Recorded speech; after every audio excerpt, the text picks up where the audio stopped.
Welcome back to the Pelosive Tech Podcast, everybody. I'm Nick, the host. I took over the show.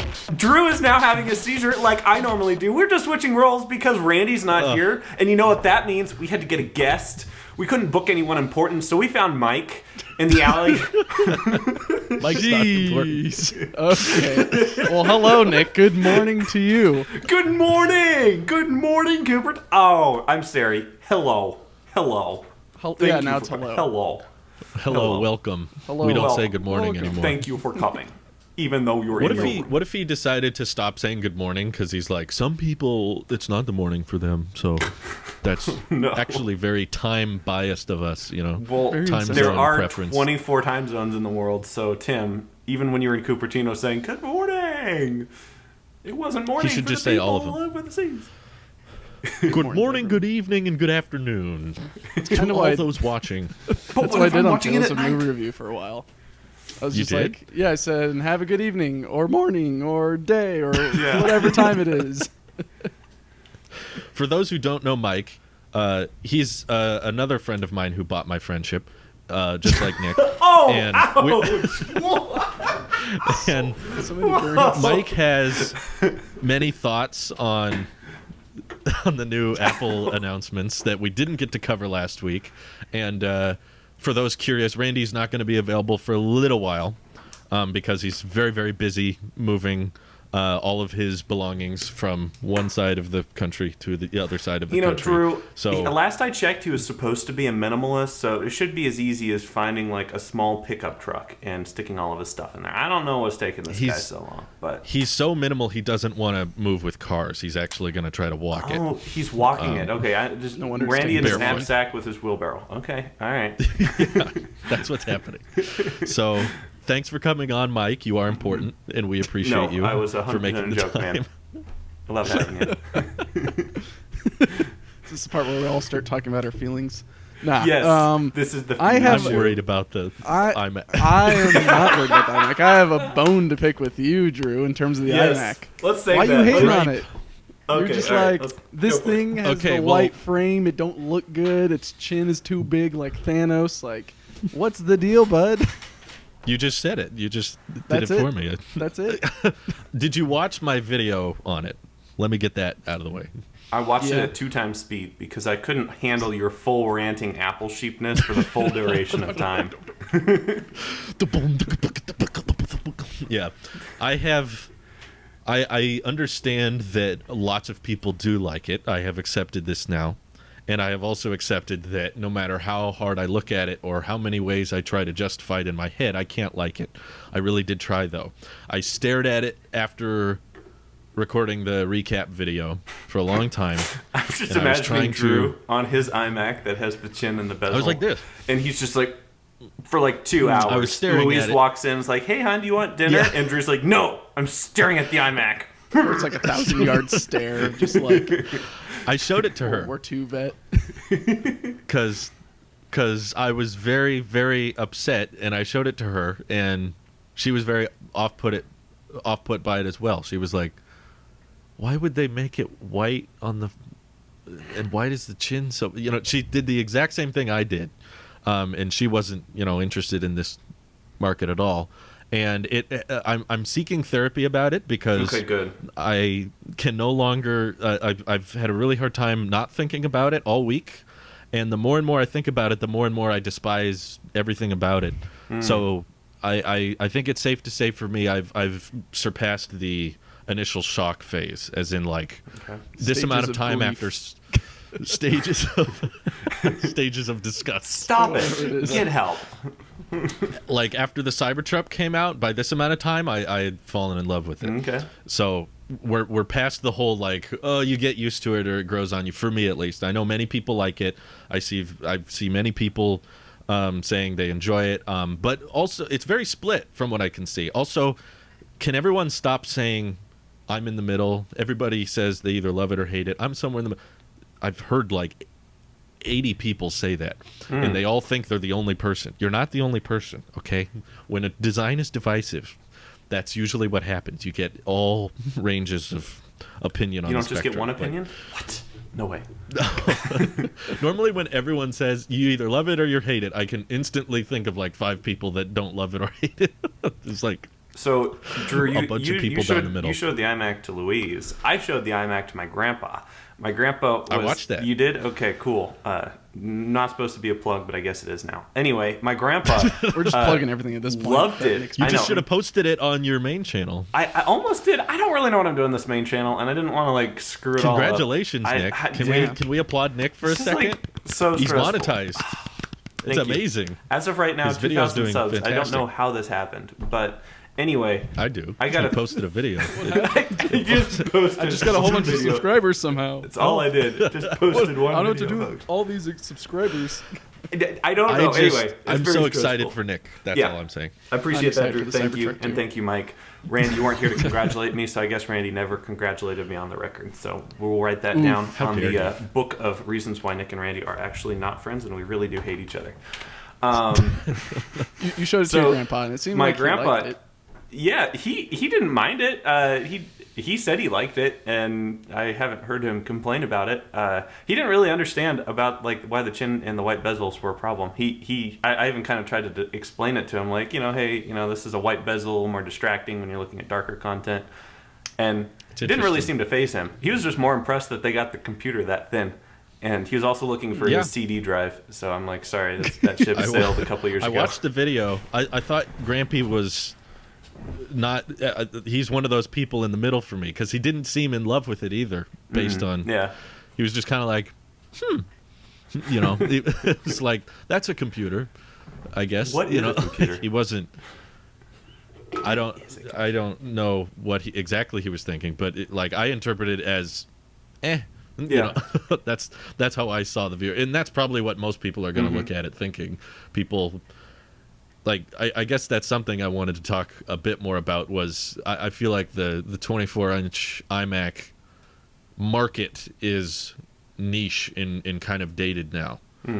I feel like the family computer is not that common of a thing anymore, like it used to be, where there would be this stationary desktop that would sit on in the kitchen or The kitchen. in the bedroom, and people would have an office with the computer. That's what I grew up with. We always had one iMac basically when I was a kid, and we all took turns on it, and we'd all come in, and Apple was demonstrating that with like Touch ID. It's like, oh, it registers this person, it goes to this desktop, it registers this person, it goes to this desktop. But I just feel like nowadays, with in the age of iPhones and iPads and devices becoming more affordable, and in the age of distance learning and laptops and people wanting to take things to the bedroom and also take them here and also take them to work or take them to school, this idea of dropping thousands of dollars on a machine that can't move, that sits there, and that's just what we use for the whole family, or that's what this one person uses for work, like,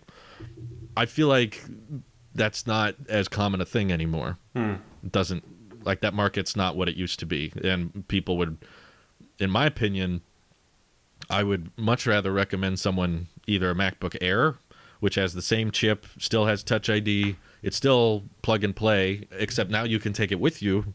Now you can go to school with it or come back, or, take it to the bedroom instead of just setting it up in one spot and it has to stay there.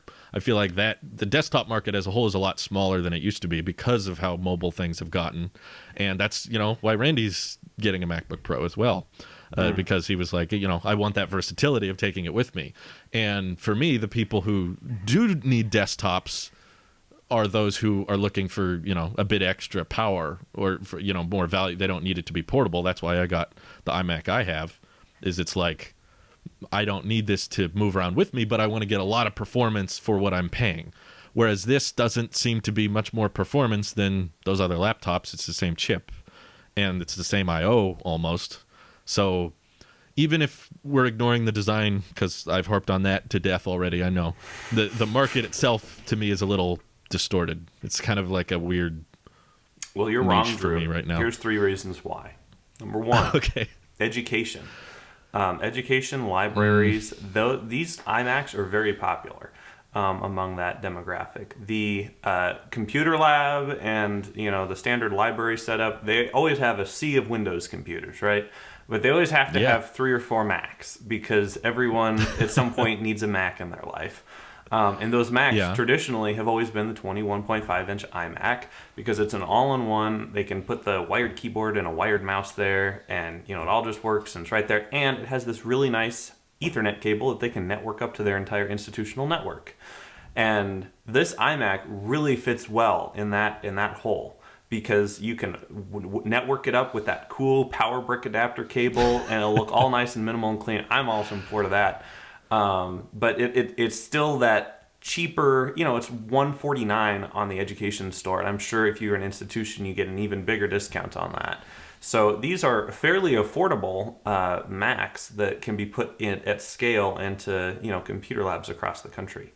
Now I don't think they'll be to me. colors. You just sold me on a Mac Mini, Well, a Mac Mini, they need to one, bring a keyboard, a mouse, and display, and all that, and then you got all of the cabling to worry about. That's a big problem when you're operating. But if things you can at get scale. 4 Mac Minis for the price of 2 iMacs, and every Mac Mini comes with Ethernet, yeah, but then you need to get, and it's like half the price. But then you'd need to get a monitor and the keyboards, and then you have to run all those wires somewhere. And a lot of people, kids especially, love unplugging keyboard things and mouse, messing right? things up. Then you got to send the IT guy to reconfigure everything because the kid unplugged the mouse from one computer and plugged it into the other because they're trying to mess it all up. Well, I don't know what it's like for you, but in the schools and institutions I grew up with, they do not want to use wireless keyboard and mice in a public school system and that's exactly what's coming with in order to get Ethernet, you have to pay for the higher end iMac, and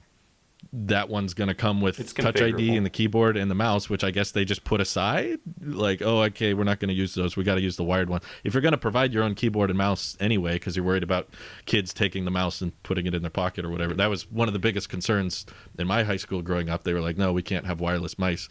And my parents' charter school is all run on Chromebooks and iPads for distance learning. If you're going to put money into a computer system for the school, you want something that they can take with them, because there's a lot more distance learning going on. You want something that they can basically turn the classroom into a computer lab in a moment's notice. You take all the laptops out, you open them up, they do their testing, they do whatever they got to do, and then they put them away. That way you don't all have to get the kids all in a line and we all walk to the library together, and you hope they don't get distracted by the other kids. So to me, that whole desktop thing, it's like if you're going to make a lab and you need desktops, schools are going to get the cheapest possible computer they can. And like you said, they're probably not going to get a bunch of Macs. They're probably going to get a bunch of Optiplex, Dell, and then maybe 2 or 3 Macs. But if you're going to get those, get a Mac Mini for the networking. It's got the Ethernet built in. It's way cheaper. I bet the library's got 1 million monitors sitting around that they can tap into. It's got HDMI. Like, Fair education, point. All right, that was I the would first say... reason. I'll give you that too. Go ahead. I concede that one. Second, it is the best FaceTime/Zoom video conferencing center ever. Okay? The thing is 24 inches, and it has a 1080p webcam. Finally, Apple, thank you. We appreciate that. It's supposed to have a good ISP, so it's going to have a good image signal processor straight from the iPhones. So, yay. Hopefully that'll make it look good. And we got this huge speaker system, which is going to sound really nice, and then also a really good microphone system, which is supposed to be beamforming, meaning that you won't hear, the screaming kid in the background.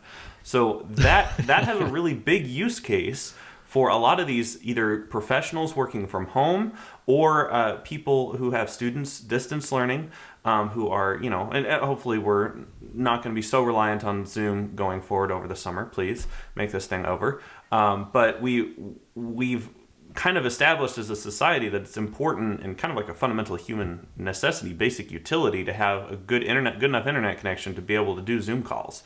And for sure, I think the iMac is even better than an iPad for Zoom calls, FaceTime calls, because the iMac supports all the screen sharing stuff, the full desktop suite of Zoom, which the iPad version doesn't, much to my own chagrin. But at the very least, though, it's a 24-inch monitor that you get this beautiful display that's nice, big, and expansive. That's something that my grandpa, talking about having Grampy on the show, he was doing a Zoom call from my studio yesterday, and I set up the teleprompter behind my camera, and I plugged it all in for him so that his eye line would be right. Because I really hate it when someone's like doing a Zoom call like this. and they're like talking to you, but they're not looking at you. So I had it all set up to where like it would all be correct, but he couldn't see it because the teleprompter is only like 10 inches and it's 5 feet away. And so I'm like, this would be perfect for him. You get this huge 27-inch monitor where it's all just very expansive and big, and you get a great camera and great microphones and great speakers. So I'm very happy. I think it'll find a great place in the home office and in the kitchen, or wherever a family needs kind of the Zoom center of their house to be. I think it'll definitely shine there. I just feel like having a device that you can move around is so much more versatile for video calls than one that stays in one place. Yeah, I think that's a good point. Like, let me show you this, or someone's in the kitchen right now, someone's working on something. Okay, let me take it in another room. I feel like there's a reason. It has a magnetic connector, Drew. How much easier could this thing be to move? And it's only like might as well put a battery in it at that point.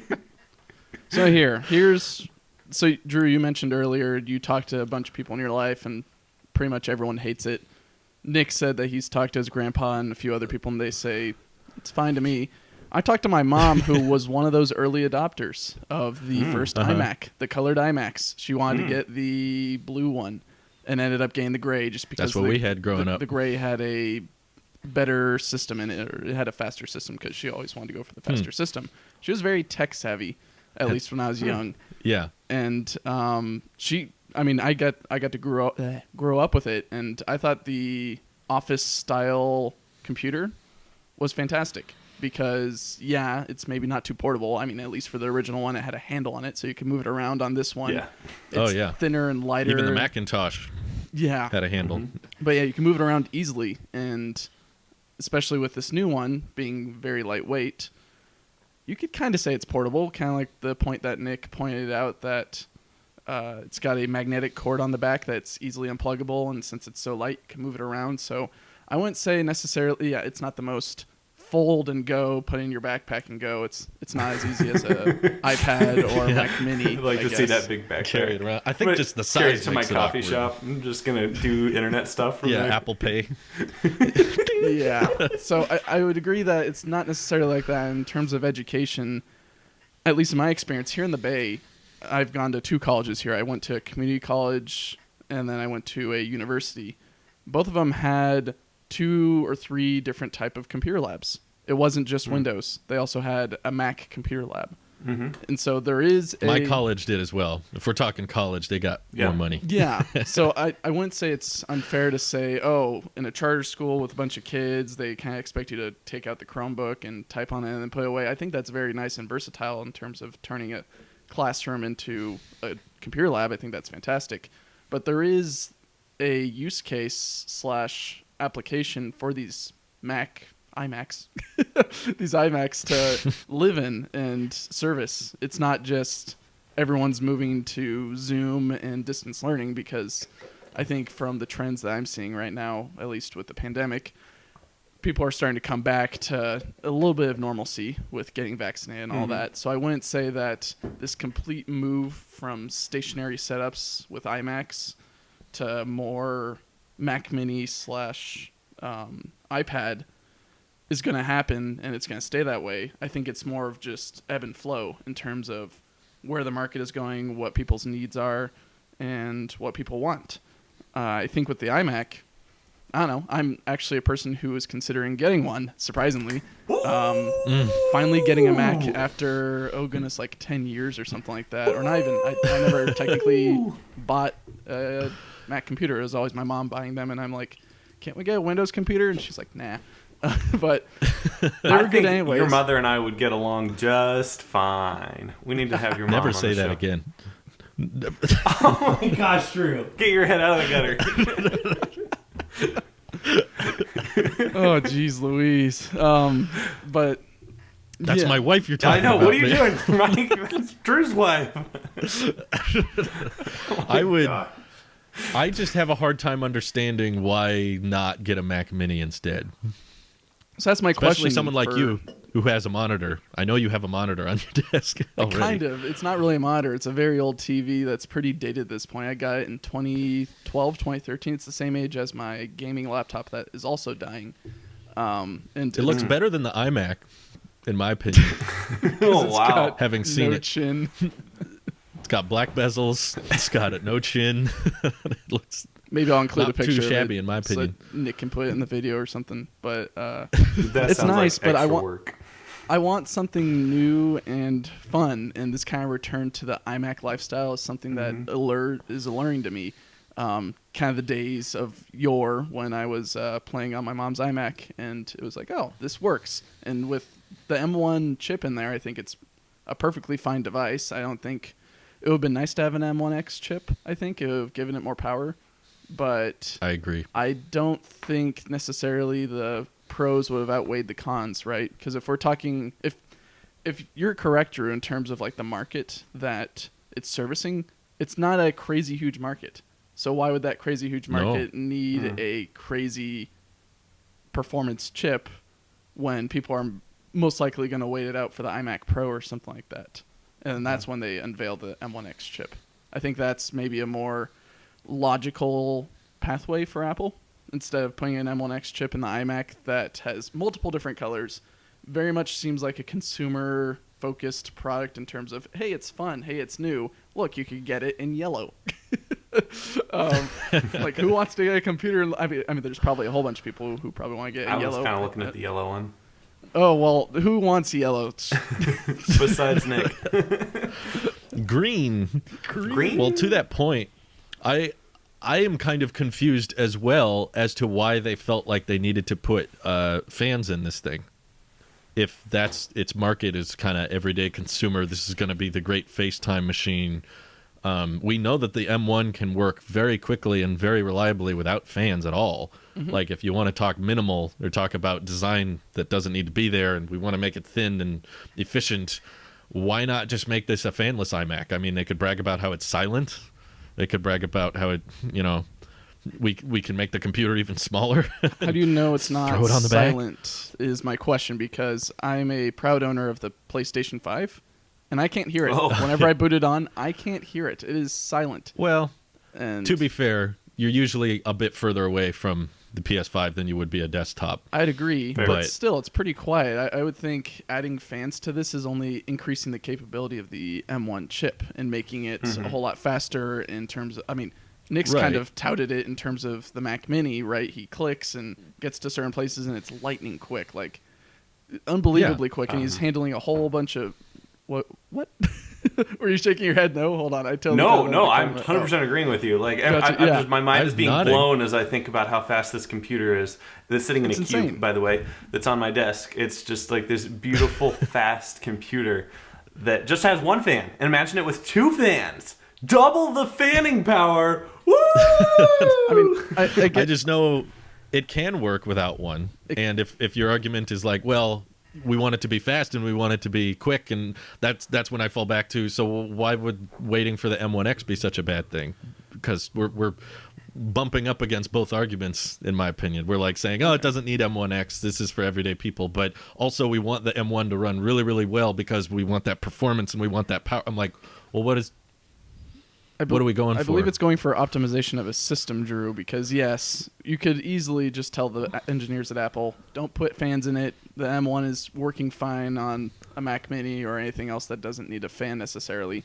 But I don't Air, know. yeah. I think it's, oh yeah, the air. But I think, I don't know, it makes it quicker, right? You're cooling the system more, thermally making it more efficient, making the processes that it's doing in its computer, CPU, the chip, everything, a whole lot quicker. So I think the fans aren't, I'm not too sure what the problem is with the fans then on your end, because yeah, maybe you kind of feel that you're being butted up between pro and consumer. And it's like, where does this lie? Is it in the gray or is it in the black and white?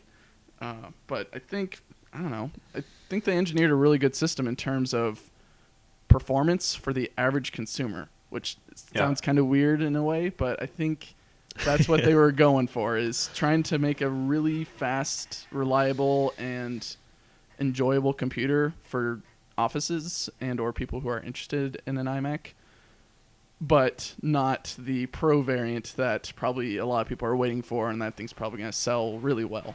I think this is more of the bread or the not the batter, I guess, but it's the bread This of the isn't the cake, butter. right? Oh, The butter. The yeast. I was gonna say, yeah, this is the crumb of the cake. It's not the frosting that you're looking for.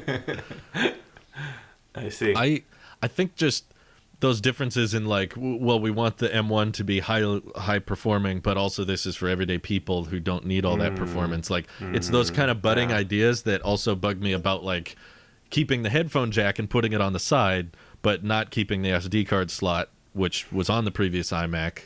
I get removing it from laptops and you're trying to make things thin and light and portable, but with a desktop, I'm like, does it save much by doing this? It's like, well, it'd be harder to do 11 millimeter design.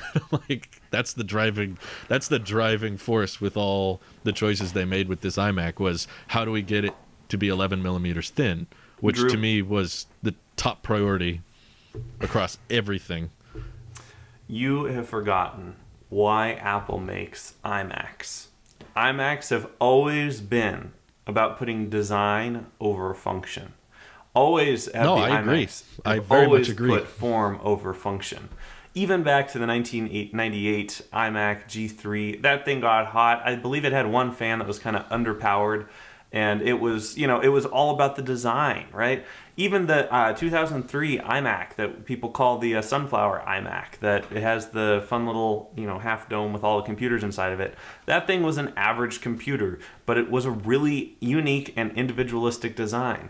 The iMac, when they stuck the computer right behind the display, it was chalk and thick, but it was all in support of the computer just disappearing into the display. And always they were putting less power in the computer in favor of a better design. And I think that's perfectly consistent with what they're doing today with the 2021 iMac. It's all form over function, and it's still extremely functional. Like, there's an M1 processor in it, like 7,000 plus Geekbench, like 1,700 multi-core. Like, this is an insanely powerful processor that I still have not maxed out in, almost 4 or 5 months of using it full time.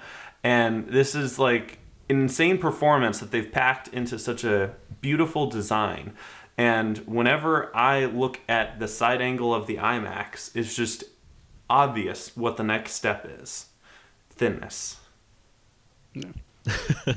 I just never look at it from that angle. I agree with you that it's all about design and aesthetics, and it's with the iMac line, it's always been about form over function. I think that's why this falls apart to me. It's just because no matter how many ways I look at the front of that thing, it looks terrible. Like, it looks, to me, people seem to be very, very chill with this going against pretty much what everything else looks like. Like, you wouldn't want your iPhone to have a big chin and white bezels. You wouldn't want your iPad to have a big chin and white bezels.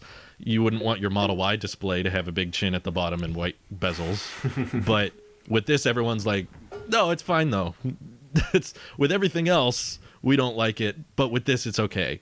And I guess that's where it falls apart for me, because I wanted that design symmetry. I love the way in the old pictures you could have, here's the MacBook Air, here's the MacBook Pro, here's the Pro display, and they all kind of had this symmetry to them. They all just had the display is the main focus. Just give them a couple of years. All of the other displays will start getting 5-inch chins.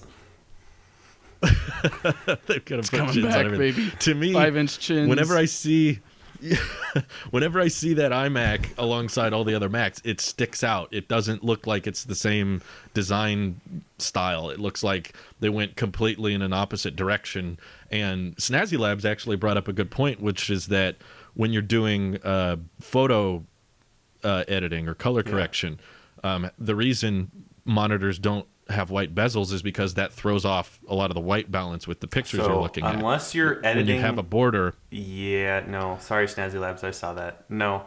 Unless you're editing your content in a room that has exactly 5,600 Kelvin color temperature matched lighting, and you're having no other items on your desk or in your room, and you're staring at a perfectly 56 Kelvin white wall with black bezels, and you're not having any, shifts in Well, your... the black is always black, though. That's the difference. Sure, but like, in order, like the lighting of the room can affect the color of that white bezel. Yeah, sure, but Whereas the lighting the of the black room is bezel, the problem, not the black bezel. Well, that's change why your bulbs. People Come can't on, all people. control people can't all control the exact lighting of the room. That's why most monitors are made black, because that's versatile. No matter the lighting, it'll be black. That's why TVs have black bezels. That's why our watches have black bezel. Like it's consistent. Whereas this breaks that norm, which I guess some people like. They like it that it looks different. It looks fresh. It looks different. It looks nostalgic to me. We've had plenty of monitors that have white bezels. Like it's not new. And we stopped using those. It's not new, but it's kind of like a fun, fresh, classic retro design. The original 1998 iMac had white bezels. The 2002, 2003 Sunflower iMac had white bezels. We only really started getting black bezels in 2007, 2008. Even some of the original right. upright iMacs. Most people bezels. thought that looked much better, from what I recall. That was considered an improvement. It looked like a lot cleaner, what if they a lot were wrong? more futuristic. What if we've been wrong for a decade? I have a theory and a question, or at least a question then a theory. Okay. Was Steve Jobs influential in the original 1998 iMac design? Oh yes, That he big was. time. And then, that was so like then here's him and my the first thing he made when he came back. So watching Marquis' recent video on the purple iPhone, he mentioned that the possible theory / reason why they made a purple one instead of product red, even though that they already made it product red, is because Steve Jobs passed away, I think, 10 years ago? So it's like the 10th anniversary of him being gone. What if the iMac in its design is paying homage to him, right? Because he made this very... I feel like the 1998 iMac was a huge product for Apple. It definitely was like, hey, look at us. Look at this amazing product that is colorful and nice. You can put it in your room. It doesn't look bad. It doesn't look like the old Macintosh. It's very colorful and nice. Beige boxes were very popular. Mm-hmm. Yeah. That's what everything Beige and was. black. So no what more if- beige boxes. What if this That's is what they a were. love letter to Steve Jobs with the iMac design, with white bezels and the chin, very similar to the original iMac? And then maybe the Pro kind of gets rid of that. It goes black bezels and maybe smaller chin or something like that. Or maybe it's still the chin. But maybe it's just a 10-year anniversary. What if they change it up in a couple years to... I absolutely love this thought, Mike. I absolutely love something it. new. Because, It's a reasonable theory. Makes sense. But it's... I don't know if Apple will ever confirm that or not. No. I wish they would have said it if that was the case. Just be like, Steve Jobs. Steve like purple. Steve, here's a purple iMac. But yeah, I have no issue with the colors, for the record. Like, a lot of people think I hate it because the colors are like, I have no issue with there being color options. That's fine. All my criticism comes from the front. That's where I spend 99.99% of the time. But yeah, look, from the side angle, yeah, it looks great. If there was a way for them to make no chin and thin bezels and it still looked like that from the side, I'd be all for it. Like, if there's a way, I still feel like, given there's an iPad Pro with a battery and a mini LED display and an M1 in a 6mm design, and that's got thin bezels all the way around with the true depth camera system. Why is it so difficult to make a desktop with no battery that also has an M1 and speakers, and So the iPad has that really too? about the display, right? Like, the display on these iMacs is most of the 11.5 millimeters on the back. These large panel displays are a lot harder to make than smaller panel displays. I'm not a display guy, but it's cheaper for them to make a thicker large panel than it is for them to make a thinner large panel, like they do on the iPads or sure. smaller panel. So, I definitely think that's a consideration. In order to hit that $12.99 price point, they had to make it thick. And of course, I would love a 5.5 millimeter. Maybe the Pro, maybe the iMac Pro coming in the fall will be 5.9 millimeters thin on the side. And and Drew, you're gonna get a 10-inch bezel on the bottom because they have to squish the computer. And then the iMac looks so much better. Totally. Well, hey, So, honestly though, as a person of chin, I appreciate the fact that Apple is embracing the chinniness that comes in modern iMacs, and I'm very happy. So as a person of chin, I'm happy. Person of chin. So does it stand to So do we like the reason- Pixel 1 design now? I love it. I own one. Drew, I own a Pixel 1. Because everyone seemed to hate it back when it came out, but now I feel like it's hypocritical to say the iMac design is good, but the Pixel 1 had a bad design. Drew, what are we but hypocrites? But at least Yeah. Apple put something not. inside I'm- the chin. Pixel didn't do anything with that. It's also Android. I'm sure there's something at the bottom. There's probably a port and some speakers, and I No. don't think it's a giant empty space, but I'm just saying if you're going to have something, at least, What are we you know, but the old hypocrites? iMacs at least had a logo or speakers or a CD drive there, something. This one's just... Blah. What were you going to say, Mike? Oh, I guess what I was going to mention is you're going to be testing one, right, Drew? Yes, Ooh. for sure. So my theory is that you're going to love it in terms of performance and capability, but the form factor is just going to be the last thing that is going to say or have you say, no, I can't get behind this. But it's still a good Apple product, right, in terms of what's offering in capability and I don't know what you could do with it, whether you want to treat it like a Zoom box, right? It just sits there on the desk. Zoom box. Or I don't know. I have a hard time. I guess it depends on what you mean by is it a good Apple product. Like, in my opinion, if we're talking what it's replacing, it's a few steps forward and a few steps back. It's like a trade-off, in my opinion. Like you've got the benefits of the M1. That's something we've used. Like I've used the M1 chip. I know how fast it is. I understand the performance and energy efficiency gains. But this design, in terms of I/O, I would argue is a step backwards from the last iMac that it's replacing. I don't have an issue with removing legacy ports. I hope people don't find me hypocritical on that, because I was very defensive of the 2016 MacBook Pros. The reason I was because they replaced all the legacy ports with far more capable ports. They had, you know, 2 USB-A, HDMI, SD card slot, and all this stuff, and they replaced it with 4 Thunderbolt 3 ports, which are very fast, and one of those ports can bring back all of your old ports with a single adapter. You can charge it from either side, which was a big deal to me. I feel like that's an underrated feature. Being able to, you know, because my wife still has an old MacBook, and every time we want to charge it and it's on the wrong side, I got to stretch the MagSafe all the way over. And that older MagSafe to me popped off way too easy. I never fell in love with the old MagSafe very much. So the first MacBook I bought was that MacBook Pro with 4 Thunderbolt 3 ports, and I was like, okay, they're different ports, but they can do way more. The difference with this new iMac is the old one had 2 Thunderbolt 3 ports already, and it had a bunch of old legacy ports because it's a desktop. You're not really caring about making it super thin and light because it sits around.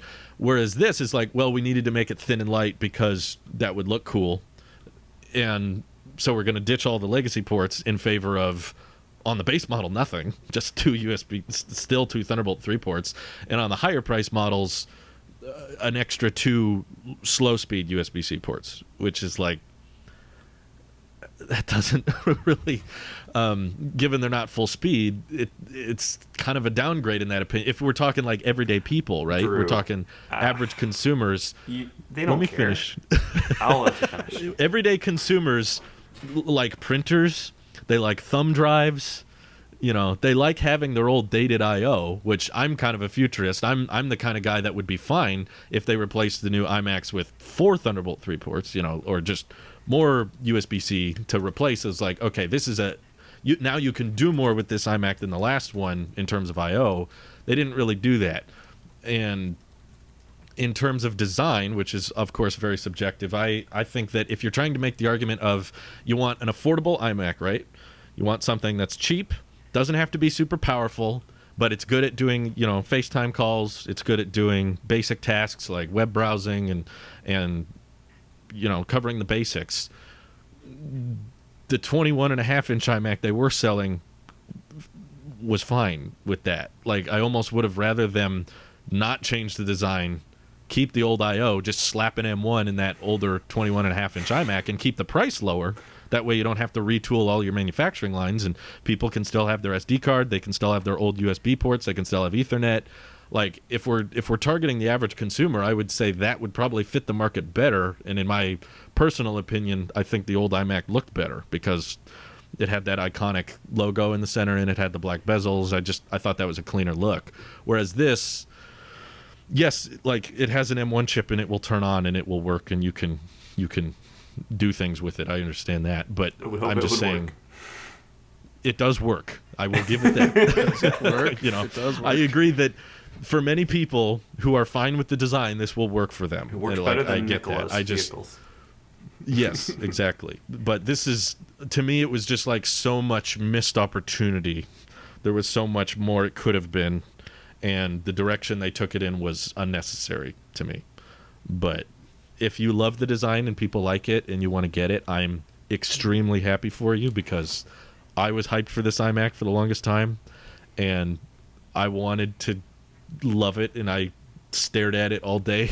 I wanted to be like, okay, why do I question what color the bezel is? And then I look at it, I'm like, well, that's why, because it looks weird, and it looks so much cleaner when the display is off and you can't tell where the display and bezel is. And like, there was no way around it for me, and I couldn't get past the design no matter how many ways I thought about it. So, and I also just think it's too much wishful thinking to assume, well, there will be a chinless, thin bezeled iMac later. Like, that's all speculation. People keep acting like that's a certainty.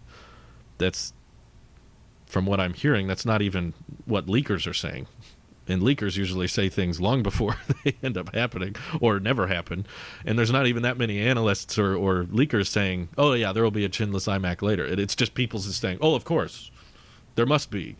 Like, that's never really how they've differentiated iMacs before. Typically, it's the same I/O and just a different screen size. So I think it's perfectly reasonable to assume the larger iMac coming later will look quite similar, at least from the front. Might have better I/O and a better chip, but design style, I think it'll be pretty much like that. Okay. I would agree with you. I can get behind that opinion. I like that better than, I don't like the design, so it means that this product sucks. Thank you. Appreciate that, Drew. Yeah. Yeah, I like the input, or at least the more detailed input in regards to why you think it could have been better. Which I think is a better It's more than argument. just the design. Yeah, I think it's a lot better more than than that. just saying, meh, I don't like it, which means no one else should like it, which means Apple failed. Because I don't think they failed. I'd never try to convince someone that they shouldn't like something. Like, that's to their benefit. If someone likes the, Pixel 2, as Mike did, he owned it for a while, or if someone likes the, I enjoyed it. Galaxy Z. Wait, you had a Pixel if someone likes 2? the Z Fold 2, like Chris from Dirty Tesla, and they bought it and they enjoy it, I'm all happy for them. We had 2 Android users on today, Drew, and you didn't tell me. Mike, you had a Pixel? How do you not remember this? We talked about this on the first tech podcast I was ever on. Remember? I'm like, hey, look, I think I blocked that out of my memory. I wanted to be friends with you, Mike, but you betrayed me, okay? What are you talking about? I was running out of storage. Oh goodness. Says the guy. That's who another currently thing, owns actually. Pixel. The 21.5-inch iMac could get 32 gigs of RAM. This new one cannot, by the way. They cut that market out, I guess, but... Yeah. So, as someone who is potentially getting a Apple desktop computer in the future, I want one. I want to edit on it. I want to kind of immerse myself back in the Apple ecosystem. Do I go for a mid-level iMac? No. Sorry. Go ahead. Okay. Go ahead. Do I go shut for up. the mid-level iMac with the accessories? I don't know if the accessories are included. That's something that I probably have to ask you guys maybe after the podcast in regards to what accessories come with it typically or not. It's a top secret. Okay. We can't talk about We it. can't talk about it on there. No. I'll just shell out money on day one, I guess. But yeah, do I go for that or do I go for a Mac Mini? And then I don't want to use my old TV monitor because I'm tired of staring at that thing and it's breaking down. I have to use duct tape to keep it up. Fine. Yeah, so it's either do I go for a iMac 2021 or do I go for a M1 Mac Mini and get a new display, and then I have to also buy, kind of like what Nick said, keyboard, I could probably reuse my mouse that I've got right now if it's got a USB-A port, or I could just get an adapter and get more USB-A ports. Yeah, that's where I'm split right now, because I like the iMac, but if you're saying that the M1 Mac Mini is a better product overall, then I guess convince me. Okay, price per dollar. We know what Drew's going to say, so I'm going to take the lead here. Price per dollar, you can't argue with the Mac Mini. Price per dollar. Price per dollar, you can't argue. I'm going to need to make a t-shirt. I'm going to need to put it on a t-shirt. Price per dollar. I'm worried about the Cybertruck because price per dollar. That's the t-shirt idea. Price per dollar. Value, price per dollar, that's the key with the Mini. Still cannot argue with the Mac Mini. Especially if you want the base model. Now, if you want to spec up the Mac Mini a little bit, get better SSD, better RAM options, that's fine. I use the base model every day, and it's perfectly fine for me. But if your only consideration here is what's the best value, Mac Mini all the way. Put up with your mouse, put up with your TV, display monitor. I'm not going to argue with that. So whatever, get the Mac Mini. But if you are looking for a computer that will elevate your computing experience in a way that is minimalistic and yet still nostalgic, go with the iMac, because the iMac is going to come with the updated Magic Keyboard. The base model $1299 one comes with the regular new Magic Keyboard and I believe these are still Magic Mouse 2s. Maybe they're Magic Mouse 3s. I don't know if they updated the name. Still charges at the bottom. You know how to charge them, Mike? Yeah. I know how to charge. It's pretty dumb. But for, I believe, silly. only a few dollars more, you can get a trackpad, which I highly recommend the trackpads. So it comes with these by default so that you can discount that price. Okay, so I'm paying $12.99. This keyboard's $100. This mouse is $70. If that's not worth it to you, then discount however much you would have spent on a keyboard and mouse already. But it comes with that. Also, it comes with a really, really nice over 4K display, which is something that I'm actually in the market for my Mac Mini, because before the event, I was like, yeah, I'm kind of sick and tired of looking at my current 4K display, which I've downscaled to 1080, and I actually can't figure out how to undownscale it to 1080. So I'm that's kind of been annoying, and also it's kind of broken. So anyway, I'm like, I need a new monitor, and it's ugly because it has a chin. Don't remind me, Drew. And so anyway, I don't have to. I was looking at other 4K monitors, and they're not cheap. I mean, you can get one for like $250 maybe if you like really search it out. But those are not gonna be as beautiful or as pretty and easy on the eyes to look at. So if you're looking for something that's minimalistic and nostalgic, you really can't go wrong with the iMac, because it's gonna hit that nostalgia point of having an all-in-one desktop from Apple that has vibrant colors and is really fun to use, and it's going to be minimalistic in the fact that you just have the computer on the desk, right? Your mouse and keyboard are going to be Bluetooth, so you're not going to have these wires. Your Ethernet can be run via the power cord, so the actual adapters you're going to need, I don't know your complete setup, Mike, but I think just your microphone would need to be plugged into the back there, right? Mm-hmm. As long as you had the mouse and keyboard over Bluetooth. And then you get this beautiful over 4K display. That, by the way, some 4K displays are 32 inches or something, and the pixel density of that is not as high as a 24-inch 4K display, which it's above 4K. And then it's just a real beautiful minimalistic computer you get to choose your colors for. So that's my general case. Potentially buy a Pro display and pair it with a Mac Mini, because I think that'd be the funniest thing ever. You definitely can. I've heard those are really affordable. Oh, I've seen Nick it. is like, this is a really great value, and Mike's like, I could just get the Pro display. Okay, Model Y Mike, go get the Pro display while all the rest of us have to figure out how to plug in our VGA. He has some GameStop stock. Yes. So Oh yes, he could I was all sell in his Jamie. Dogecoin. No, that came up in my mind right after I asked the question. Like, I could probably just get a Pro display and then just suffer because I have no money anymore. Mike, if you get a Pro display, you can have my eating. iMac.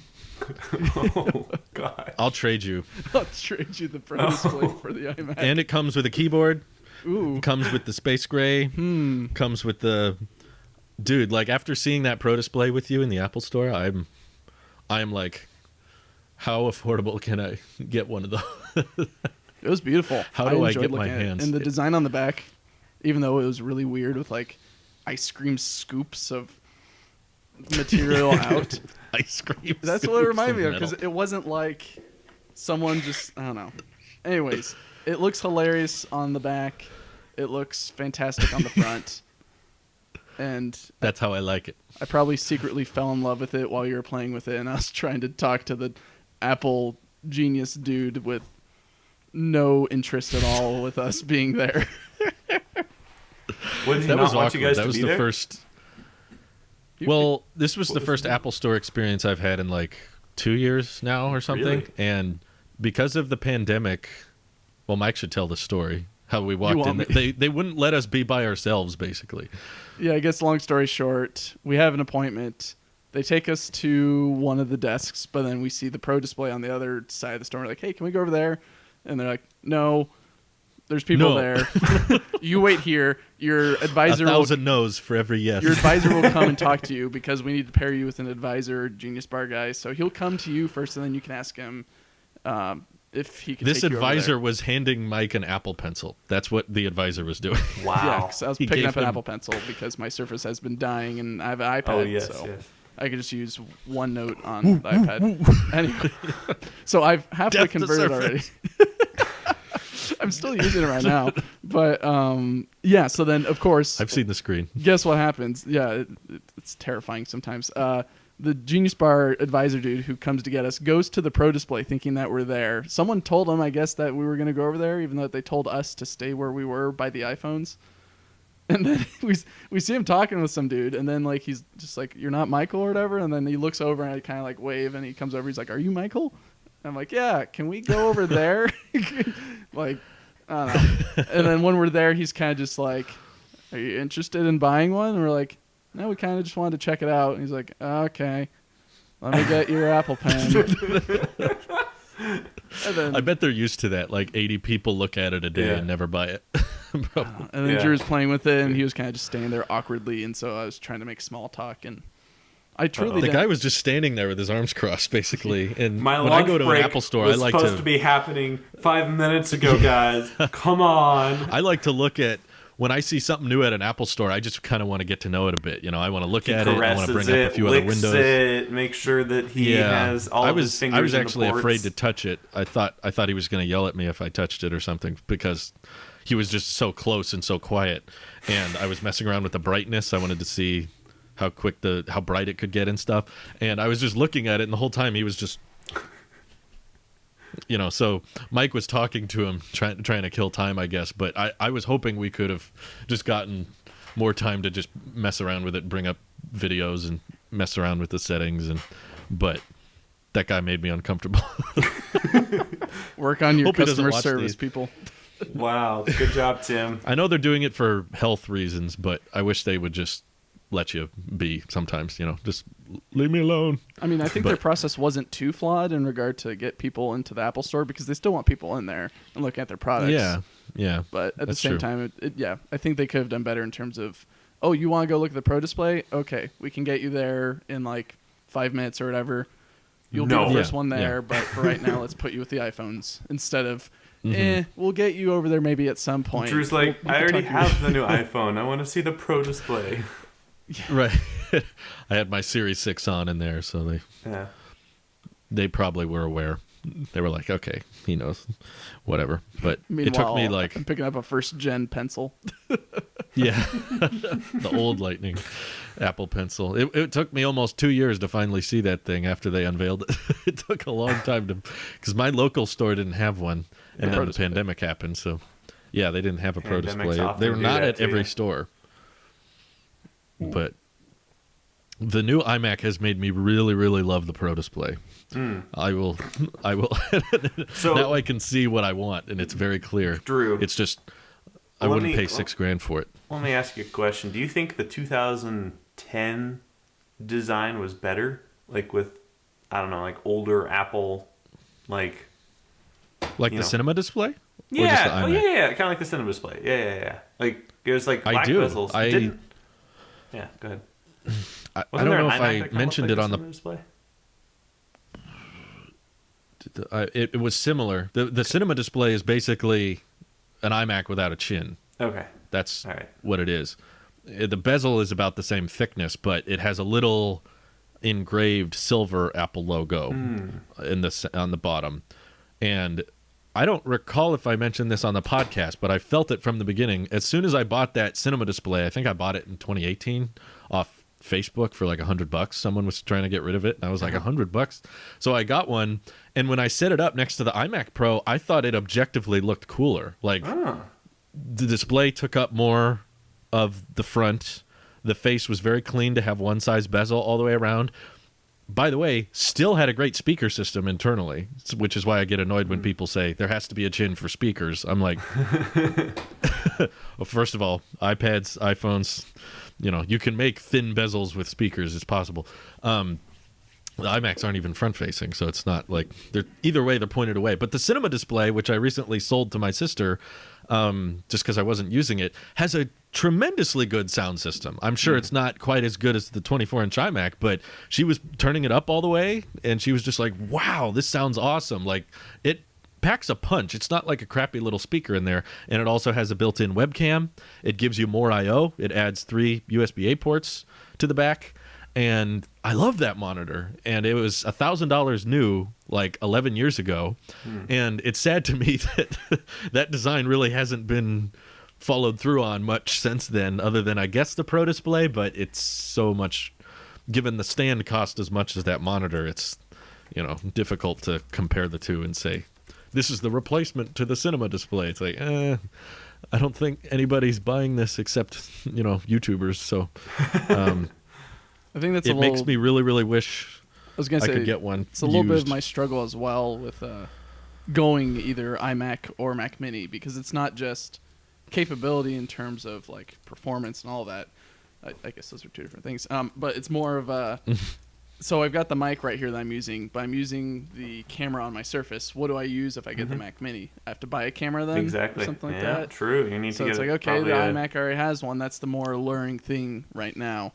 But if I could find a camera that was great at, I guess, video capture and was easy, it wasn't hard to navigate around it, I could potentially go through with an M1 Mac Mini. But I think that's what kind of makes me lean more towards the iMac is it's already got the camera built in. I don't have to worry about that.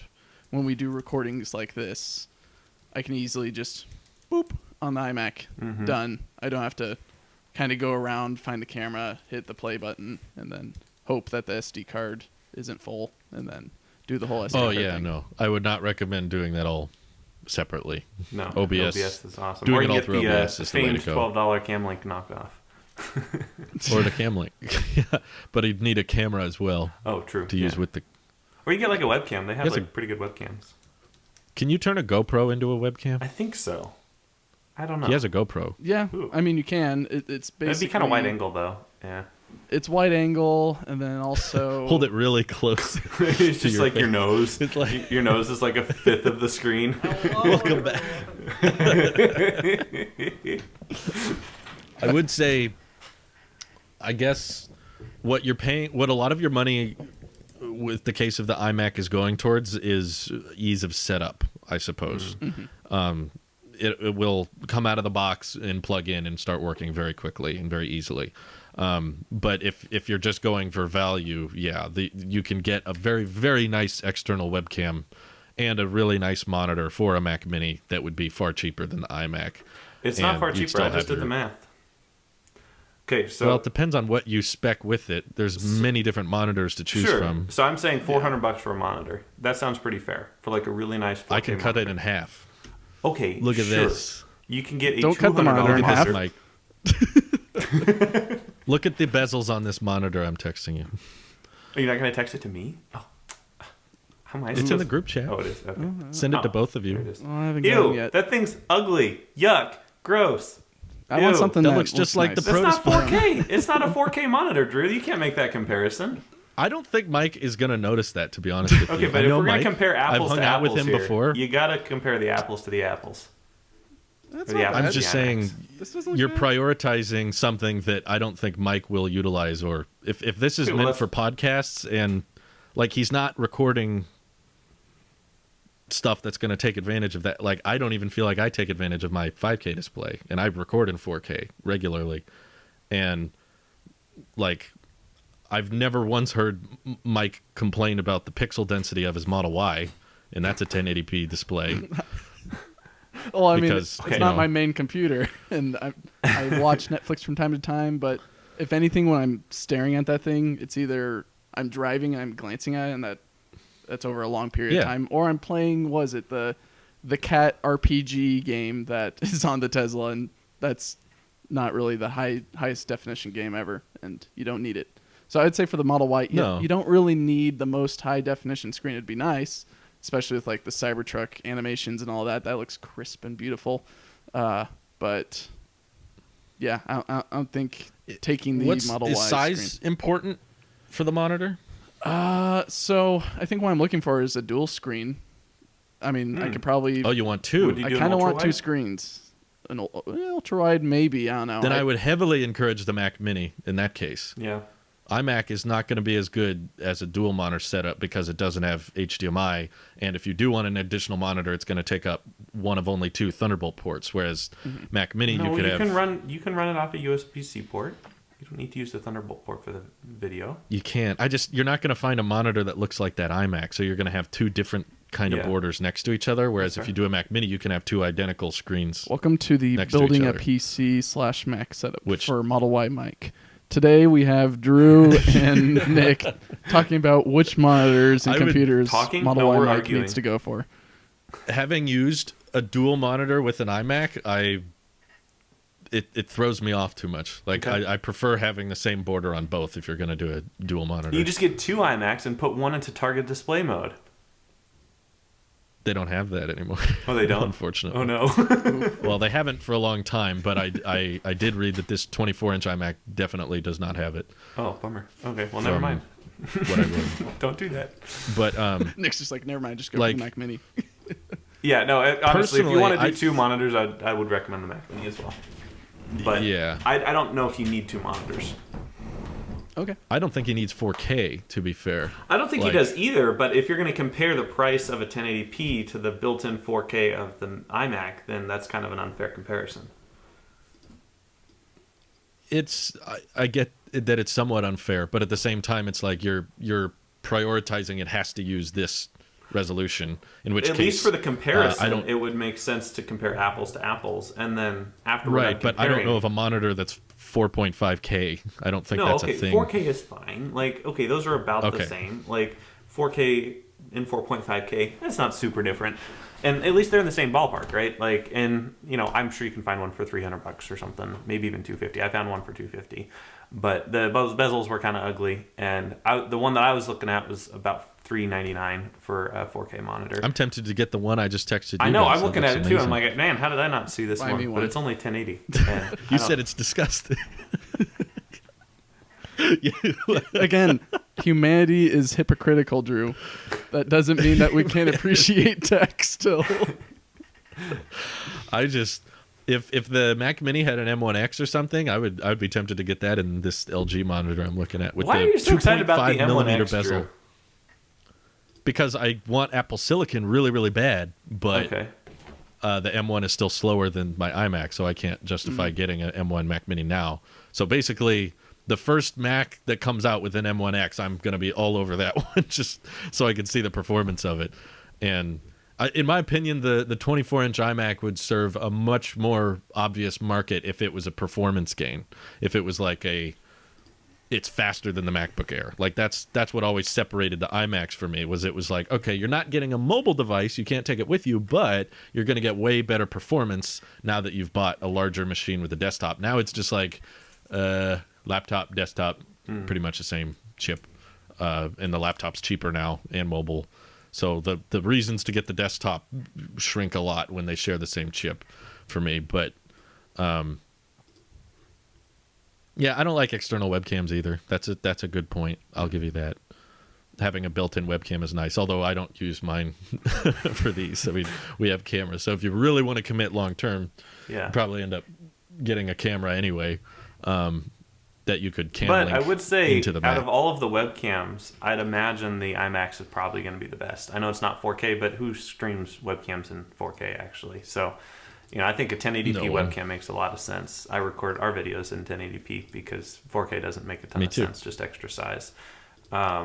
But So you're saying 4K is unnecessary? Sure, is yeah. what I'm hearing. I'm using what is the equivalent of a 1080p monitor right now, but I was just making the apples to apples comparison.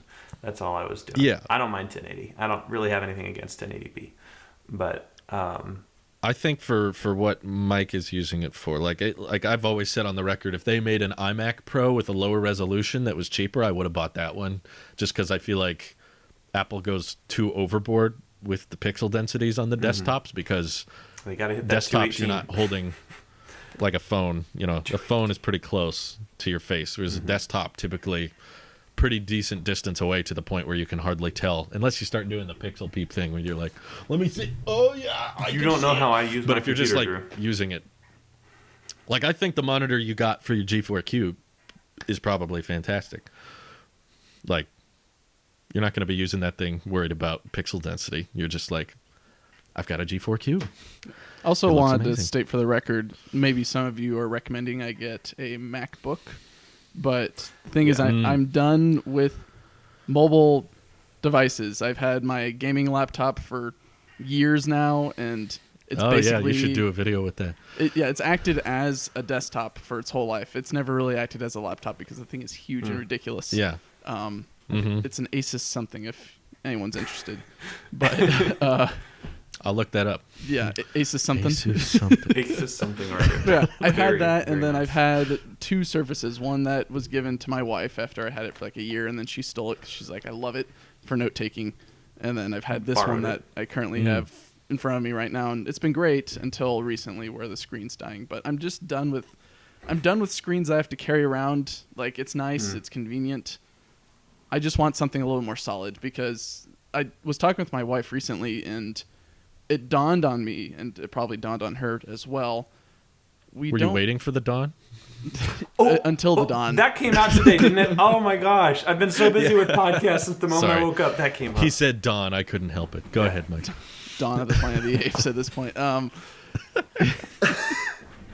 Shout out to Randy. Monkey. We love you. Yeah.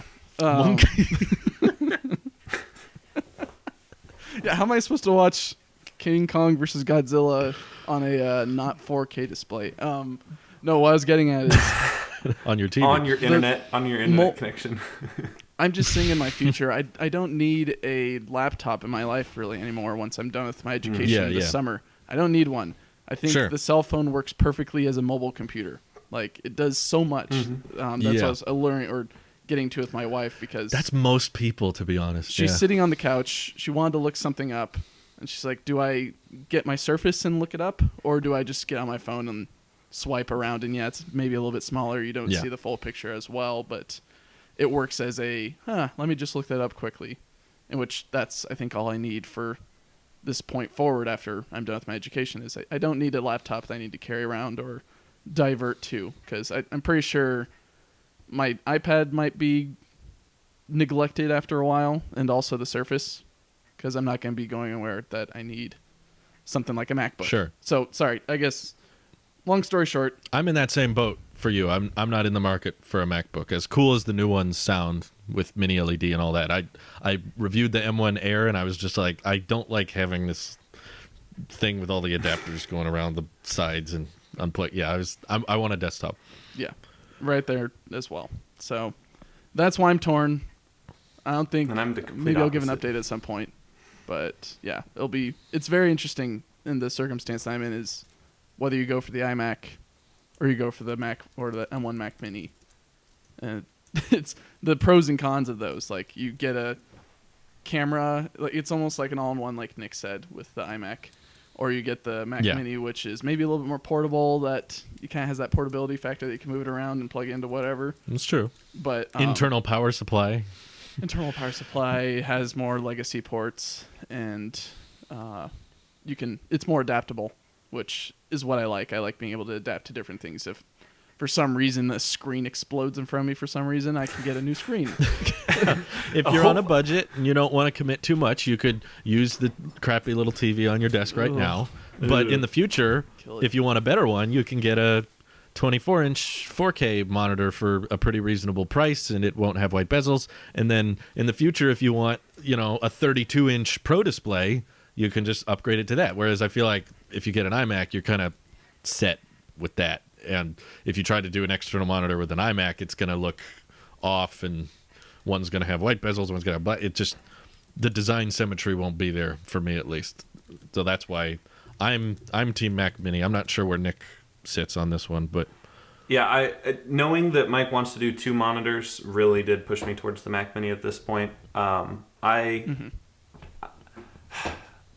really have a problem when the 2 monitors don't match. It really just bugs the heck out of me. It so bugs much me so too. at my old job, I had a HP and a Dell monitor that were both like networked up to the access to the cloud computer or whatever. So anyway, I had these 2 mismatching monitors, and I bugged our IT department about it for like a couple months until they finally found me another Dell monitor. I'm like, I don't care if it's the Dell one, which was like a little bit bigger, or the HP one, which was a little bit smaller. I don't care which one. Just like I want them to match. This is bugging me because they're like right next to each other.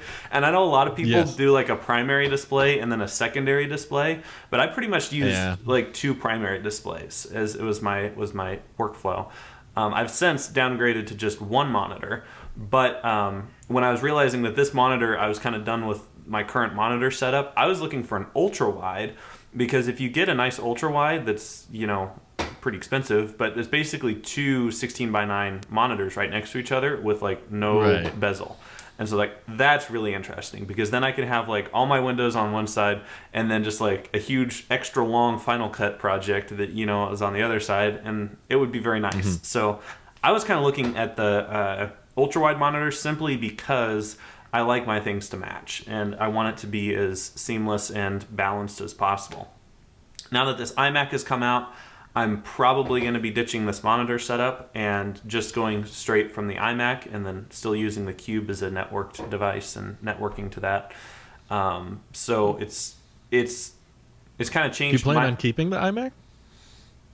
Probably for at least a few months. I'll probably sell it. So news for the podcast news. Yay! I sold my iPad Pro. I sold this. The old one.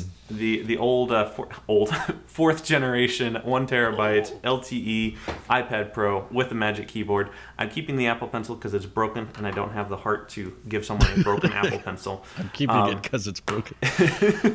Well, I don't want to give someone a bad experience. They can go buy a new working Apple Pencil. So I'm pretty much just going to turn this iPad into an iMac, I think is kind of and that's about how the price worked out. It'll be pretty close, within a couple $100. And I think I'd rather have that over an iPad, because I think it is about the best FaceTime Zoom device. And at the end of the day, I listed all of the things that I've used my iPad for. I use it for thumbnails in Over, which I can do on my phone. I use it for photos, like importing and managing, because I don't like stuff attached to my photo library attached to my work computer. So I can do that on my phone. And I use it for FaceTime, which the iMac will be perfect with. And I use it as a teleprompter, but I can borrow someone else's iPad for the few moments in my life that I need to use it as a teleprompter. So I was like, it makes a lot of sense for me to turn this device, which is overpowered, and I used it for 8 months at the power level it was designed for. So I did take advantage of it, but I don't use that anymore. And so now I'm like, okay. What they say about its power level? It's over 9,000. It's under 9,000.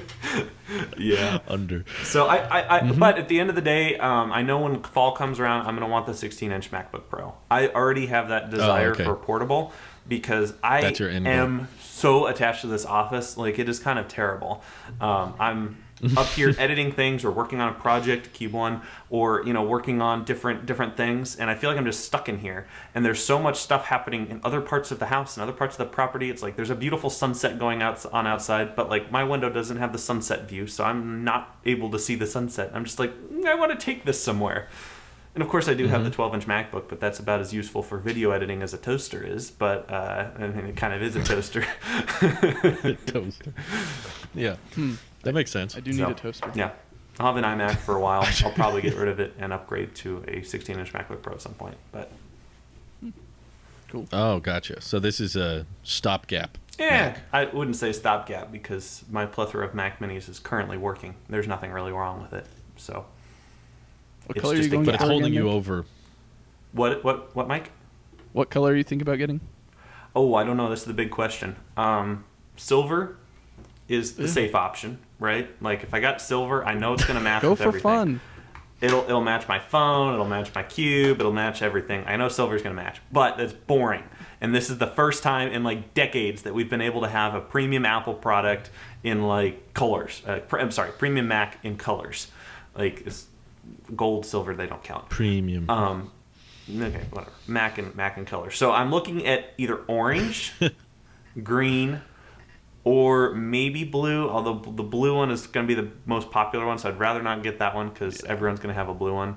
The green, I feel like I have to get blue. I don't really like the back of the green. It's kind of too dark for me. I don't mind the front. Of all of the fronts, I like the green front the best, kind of the pastel green. Mm-hmm. But the That's keyboard, the one I was gonna go for. the keyboard on the orange one looks pretty goldish.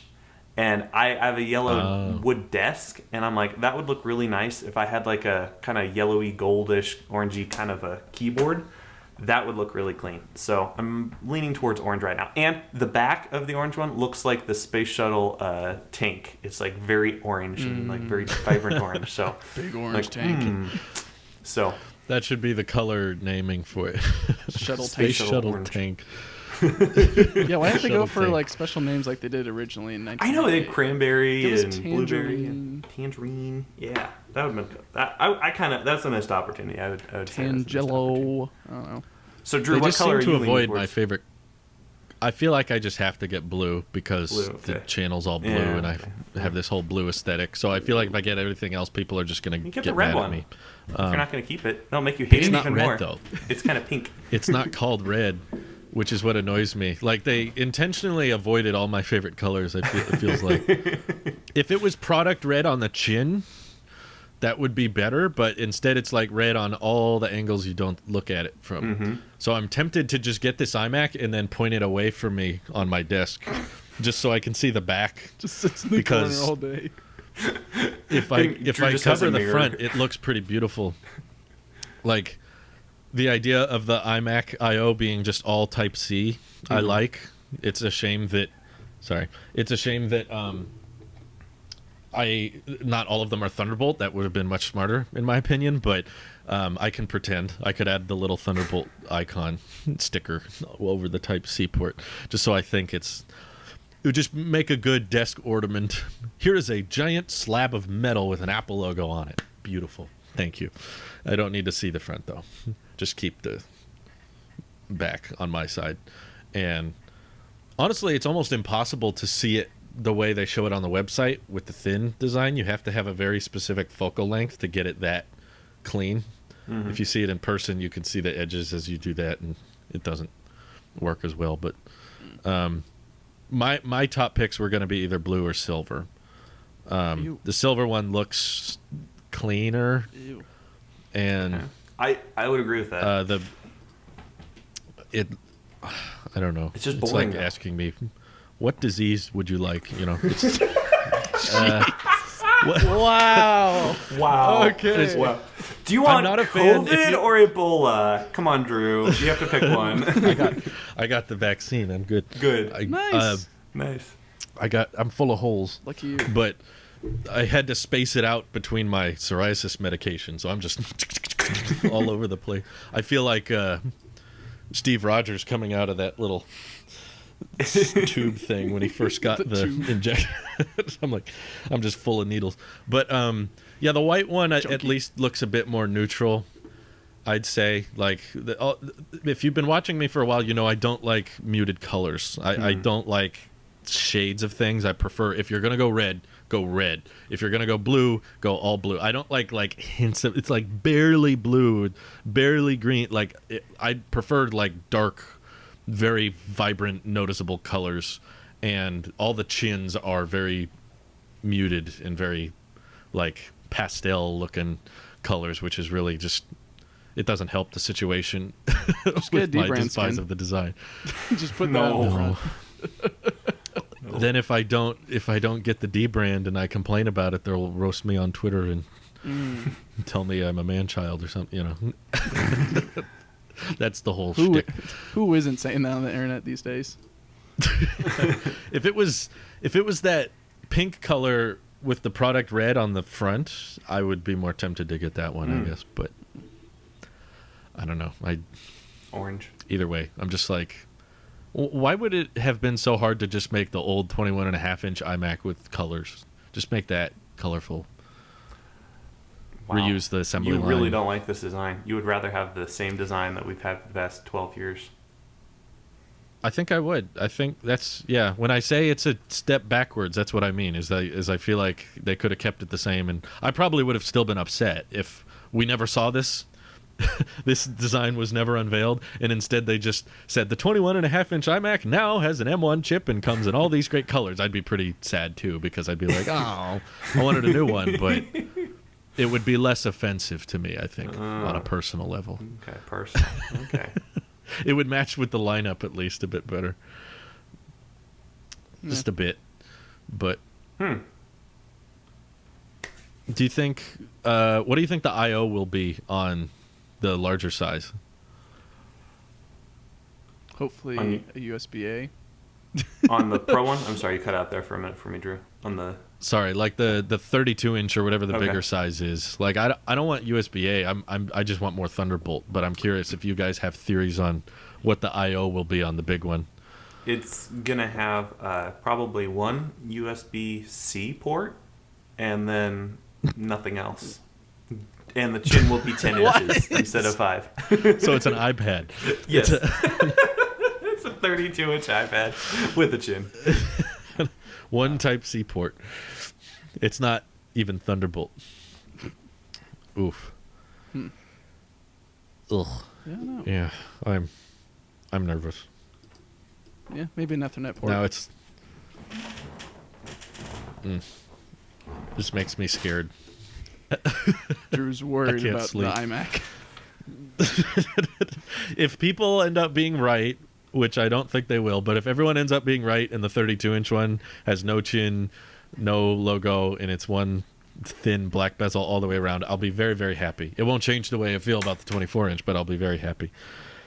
It's like highly a doubt lot of that people will kept happen. telling me that. Drew, it's just not for you. It's like there's a lot of products that aren't for me. That doesn't mean you can't complain about. Like, I think AirTags are awesome. Like, Yeah, those really grew on the me. price. Watching all those unboxing videos, Yeah. that's what really sold me on I'm them. like, Like I can do this. the little chirping sound it makes and how it activates right as you take the plastic out, and how simple it is to connect, and how it lets people know when you're carrying someone else's. Like, I was seeing all these videos and it was getting me pumped again, and I was Yeah. like, that is amazing. I love the design. I love how simple it is, how smart and versatile it is, and it's not for me at all. I do not need an AirTag. I'm probably going to return mine. I have no functional need for it, and I still think it's great. It's like that's kind of the inverse of this iMac situation. It's like, I was tempted to get the 24-inch model if the design was good and it had an M1X. I was like, I might just settle for a smaller screen if I can get the updated design in Apple Silicon. And now people are like, no, this isn't for you. Pros get black bezels. That's the pro design thing. I'm like, is it though? It's never been that way before, but okay. Yeah, I just like, there's a lot of things I appreciate. Like the MacBook Air, when I reviewed it, was fantastic, and I was like, this is the best laptop pretty much anybody can get right now. I don't think there's a better laptop for the money out there, unless you're just, no, even if you want gaming laptops, it's like, no, just don't get a gaming laptop. I would agree from someone who's owned one for a while. Don't get a gaming laptop. Like the battery sucks. So even if your argument is like, what about gaming? It's like, don't get a laptop for gaming. I wouldn't desktop, recommend any Or laptops just for get a gaming. PlayStation 5. Yeah, get a desktop or a console if you want to do gaming. But if you're in the market for a laptop, the price per dollar, as Nick said, the performance you get there, the fact that it need a starts at shirt for that. $1,000 and comes with Touch ID and, you know, webcam, and it's thin and it was really light and it was comparable to my iMac Pro. I was like, this thing is amazing. This is an amazing laptop, and the design is great. The keyboard's awesome. The trackpad's great. Not for me, though. I'm not the target demographic. I don't plan on using it, so I sent it back. I don't have it anymore. So I just want people to know, like, you can not like something that's not for you. That's a thing. You can. I don't think, even if they did my dream iMac later in the year, that thereby justifies this design. Like that means I have to like this because it's not like you can have opinions about things that aren't for you. That's fine. Yeah. Don't overshadow people's opinions. So what did just you because order with they don't plan AirTags, on buying Drew? it. Did you said you got an AirTag? I got just one in the little Belkin keychain. Okay, cool. Nice. Yeah. The wife and I know. got 4. Oh, you did? Ooh, Oh, you got the really? 4-pack? I got the Cool. 4-pack. The wife was like, "This is amazing." Did you get any? You got any keychains for them? Or what'd you get with them? We got the 4 colored Belkin keychain colors. So we got pink, black, white, and I forget what the last one is. But yeah, we got all different colored Belkin Well, that's cool. cheap ones, and then she Nice. wanted to differentiate between them or make them personalized. So we're kind of taking the hit in terms of when we get them because we personalized them, and put emojis on them. But one of them is a horse because we have horses. One of them is a bunch of farm That's animals. cute. We have chicken, pig. I forget what the other Nice. one. Are you gonna put an AirTag on your chicken? Oh yeah, definitely. We're gonna put it on the rooster and see how far it goes. We're getting rid of the rooster. I'm just this imagining weekend, like a little but backpack that goes over the wings. That like a actually X. exists. That exists. You can get a chicken backpack. They make AirTag accessories for chickens. I don't know about AirTag accessories for chickens. Maybe that's a product line that I can start. But There'd be a little icon in iOS. There's like the chicken icon. instead of They're the like, you are carrying someone else's chicken. Like if it gets in the truck with someone else and they have an iPhone, they get a little pop-up. instead of the Not your little chicken. chirping noise that is right now, it's more of like a bagok, like.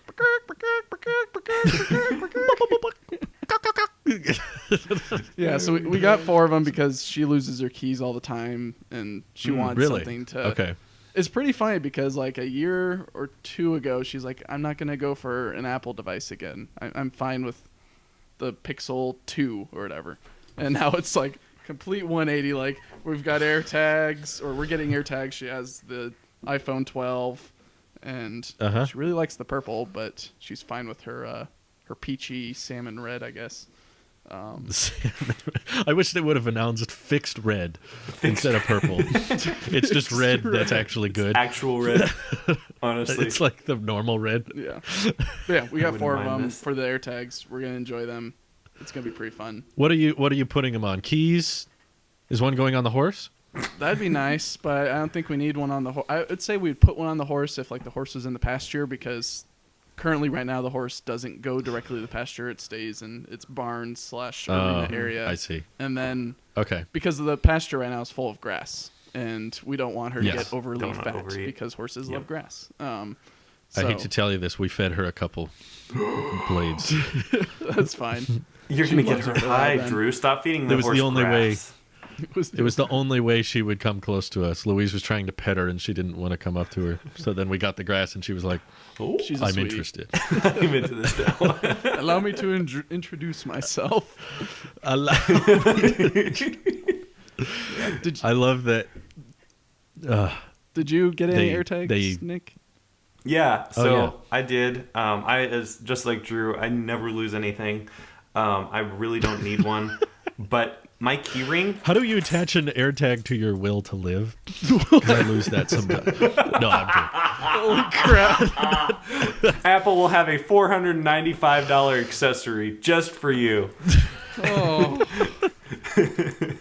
So are you my- just getting it to play around with? I'm getting it to play around with, but at first I was really just getting it to play around with. When I ordered it, the reviews came out the day before. Yeah, they did, didn't they? Yeah. So Yeah. okay. It was like so, 29th. Yeah, before I ordered it. No. Sorry. Man, when did they come 22nd. out? 22nd. Yeah. 23rd is when the 23rd pre-orders when went they up. came. Yeah, they went out yesterday. Yeah. Before I watched any of the videos, I was just like, I'm gonna get just the AirTag, play around with it, see what it looks like in iOS, and return it. Because I was even thinking I just toss it in my car, but like I don't lose my car either, so like that's like really. Do And I if even I need did, to waste would I really $30 want it? on this? I know exactly. Do I really want to waste $30 on this? I don't think so. If the car is lost, that's an excuse to get a Cybertruck. So Exactly. It's not out yet, Very though. true. I might just forget where I parked it at Walmart one day. Like, I need a car. I need a car. It's You just functional. got to get a Cybertruck now. Come on, Elon, hurry up. So I'm waiting. what are you going to use it for then, Nick? For the So AirTag? so I watched some of the reviews, and I really liked Renee's coverage on it. Renee got to interview some people from Apple, like the lead software engineer and like the lady who introduced the iPhone 12. I forget what her name is, but she was talking about it, and he was talking about it, and Renee was just listening, and they have some really fascinating technology, and I really appreciate how well they thought through the AirTag. Like they thought of me and too. solved things I never even considered. Like being able to maliciously use an AirTag and place it on someone's person or bag or whatever. I and did have it consider track that, it. I had never thought of that, and that was like, huh, that's a good Nice point. sinister application. Yeah, I've dropped several iPhones in Mike's bag when he wasn't looking, just so I could track That's them. how you know when I'm at the Fremont I factory. Can't you do that with an iPhone? yeah, you could do that with an That's iPhone. what the iPod Touch market is for. It doesn't. Oh You my want to drop it? iPod touches true. were the original AirTags. It's like a little keychain. Yeah. So anyway, the more I realized how much Apple has thought through this product, the more I'm like, okay. Yeah, they really have. Because like at first I didn't want it just because it was overhyped in my opinion, and like everyone's been wanting. It sounded AirTags. dumb. It to did. me. It sounds dumb, even to myself. Like I literally never lose my keys. I've never once been like, where are my keys? Like they're either in my pocket or on my nightstand. Like that's Nick, they're the in your only hand. or in Stop my freaking hand. out. Or in my hand. Yeah. Where are my keys? Where could I'm Blue's Clues or Dora the Explorer. Where are the keys? I've done that. There have been times I was like, "Where's my phone?" and I was holding it. It's happened. Yeah. So anyway, I watched what Renee was doing the interview, and then some Marquez and Justine unboxed them, and those are the only two that I've watched.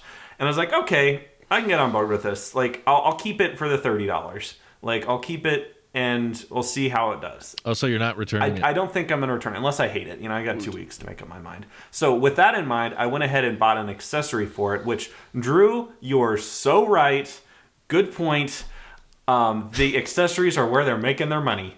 Because, oh my it was gosh. so genius. That is such a genius I don't think move. that's a bad idea either. Yeah. Oh, the because best move. From a business perspective, it's genius because making keychains has been done for decades. So the economies of scale they have with those things are probably insanely good. I bet it cost them less than 10 cents to make those little Belkin Oh, totally. keychain. Insanely cheap. It's could like 3D print a one. small piece of plastic. You could 3D print tons of AirTag accessories, but sure that'll at be the a same time, if they would have built a little ring on the AirTag itself, it would have been more bulky. And it wouldn't have fit. Like I saw some people throwing them in their wallets. Wouldn't fit in my wallet because it's very thin and Mine's just a the clip. ridge design. Yeah, it's just a clip, so My it wouldn't wallet really is work with a wallet. attached to But my phone. that's true. Ooh, So so you your need phone- to attach one to the phone then. What? Someone commented that on the AirTag video. They were like, "Attaches AirTag to iPhone." Big brain move right there. Now I'll never lose it. Even though it's got the U1 chip anyway. But I'm kind of confused as to why we can't use the little AirTag tracking animation with Compass. the arrow on other devices. I think that'll come out in the software. Why can't we update. do that with? Anything that has a U1 chip should Like, be able to do shouldn't- that. Doesn't the Series 6 have a U1 chip? It's exclusive Maybe. to AirTags. I don't It know. must. At this point, it is. But I would love if I could do that with other Apple devices. Like, where are my AirPods? And then it's just the arrow. It's like this way, this way. Yeah. I hope that's what they have in store for the next one. Maybe But they yeah, make it a the subscription. leaks. Right. The leaks in the rumors just got overbearingly annoying because partially people were saying they were coming out for like 6 events in a row. It was just like, oh, maybe this time, maybe this time. And all of us had this assumption that they would be pretty pricey. And very few people, I think, got the price correct when I was doing guesses and Yeah. doing live Well, streams of how much people the thought out they the would door cost. cost is still what everyone was predicting. My out the door cost was $64 plus tax, and that's the price. What was? Because I got the leather keychain. I wanted a keychain. Oh, so were you assuming AirTags would come with a keychain? Was that your assumption? I guess I didn't assume that they'd be marketing the accessories right next to them. Like I guess I Oh, thought okay. that it might have. I don't know. I guess A little. I don't really know what attachment or I wasn't something? thinking it through all the way. I guess, and so being able to see, all right, Apple's selling the AirTags for $29 technically, but to get one that actually works, you have to get this $15 Belkin one. And if I'm going to spend money on a little adapter, and I'm just getting one, and I'm going to carry it around with me every day, and my current key ring is kind of falling apart. Like the little part that has the metal bend has been kind of bowed, and so sometimes keys will slip off. So I'm like, all right, I guess it is probably time for me to, I've never had different keys. Like these have been my keys since I've had this little thing, Georgetown Fire Department, since I was like 5. So like this, I don't change my. Why did you have keys at 5? I had keys, but they didn't go to anything. And as I got older, Just imagining like a kindergartner pulling out his keys. it's like, Time to drive the truck to the ramp. well, He could drive the RC Cybertruck. So I was like, it probably is time for me to, upgrade my key game and minimize some stuff because I have a couple keys on there that I don't use anymore. And so I was like, all right, I'll spend this money, but I know what Apple's doing here. I know that this AirTag is not $29; it's $64. So it's For like, me, bravo Apple. with sales tax, it was $45 Okay, I don't remember for the what it was with keychain and the sales tax. tag. Let's see. I'm not here. gonna That was the mention mine. total. $68.06 Guessing was my 100. total. A little bit Something. more. Did you get the Hermes, Mike? I got 12. Yeah, were you looking for the Hermes? If you were, here's the link to click that. I love how that's on the website. Looking for Hermes. Yeah. No. Mike needs to buy 4 of the luggage tags that are $450. Because I go everywhere with my luggage, right? I'm totally that Yeah, person. you don't need an iMac, Mike. You just need Hermes luggage loops. I could have bought a nice M1 iMac, but instead I got 4 Hermes or 6 Hermes. What, to balance out? Like 3 Hermes luggage 12, tags. 16. Yeah, I guess 3 or 4 Hermes. I don't like the functionality of all the more expensive ones either. Like the Apple ones look too long to me. I wouldn't want the AirTag taking up that long a space on my keys. Like the reason I would prefer the Belkin one, even if it was the same price, just because it's shorter. Like it doesn't take up a bunch of space. So looking at the Apple ones, I was like, ew, no. I had a question, thanks. Nick. Yes. Would you? Does your drone have tracking capabilities in terms of like being able to know where it is? That is the other use case. I briefly Because that considered was the getting a use case second that AirTag. I heard. That's from right. I very NKVHD. briefly did. He was like, "Oh, you can attach it to a drone." I'm like, That's a Nick can good attach it to his idea. drone, and he knows So I exactly where already- It's it even is. water resistant. I already need to get anti-collision lighting, and I'm like, I wonder if I can add an AirTag to this because, as Marquez said, I I hope was it's not watching too that video heavy. too. I was like, yeah, and this drone has plenty of performance to be able to cope with Yeah, that. you say as it long goes as I like attach 100 it miles per securely. hour or something. But So yeah. Whoa. I think it's adding a great little tiny drone. air tag onto it, whether Yeah. you glue it onto there or come up with some nice made little of mounting lead. system. It's really heavy. Yeah, so that's if I don't like it with my keys, Oh, wait, no, I that's a would good probably one. return the keychain and just attach the AirTag to good the one. drone because that's worth it. $30 to have an AirTag on my drone. That to me that feels worth it. The reason I don't think I'll keep it is because I know that when the battery dies, I'm not going to change it out. True, true. It's a small. I know disc because I battery. used to have geo-tracking chips from like Tile or someone. I don't remember who they were, but I had them for my keys for a while, and then the battery died, and I just never noticed. It just became So a I don't know little if- keychain doodad or whatever. Wasn't doing anything, but I'm curious if Apple will notify you. Like, can they I'm still sure. measure the battery capacity on those Yeah. types Yeah, of yeah, batteries? yeah. Or 100%. I'm sure you can see yeah. I mean, you can see it on your iPad or anything else. I would It think. probably won't be a But percentage. those are like Yeah. rechargeable. Very They're well. like a Guess it different would be type like- of battery. I wouldn't guess it would be like 28%. It would just say full, medium, or empty. And when you get to empty, it's like okay. starts alerting you. I don't know if that's for a fact, but Starts I would imagine chirping because at you. they're measuring voltage output, right? Or I'm dying. yeah, I think they're measuring voltage output. So when the battery starts losing its ability to provide the peak voltage, then the device can be like, "Hey, it's low." Yeah, I just don't buy those little puck batteries. And a year from now, the AirTag will probably be far less interesting than it is today. Right now, it's new and it's the cool new thing, so we're talking about it. But a year from now, I haven't even had my Series 6 for a year, and I'm always kind of like, oh yeah, I got a red one. Huh. The AirTag a year from now is going to be like, oh yeah, I bought that, huh? I think the And AirTag then it dies, story has been the most entertaining one for me because I've I'm not a big Apple guy. All I've heard is AirTags are coming, AirTags are coming, AirTags are coming, and then like Yeah.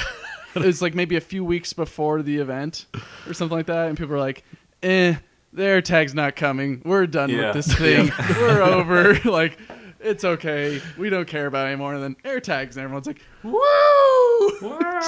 It was like a Buddhist thing. It was like, once you release them, they will present themselves to you. I guess so. Once we all acknowledge that they are gone and they are not happening. Like, you'll never get the Mac you want if you're always hoping for it. You have to let go and give up, and then it will find you. That's what AirTags were.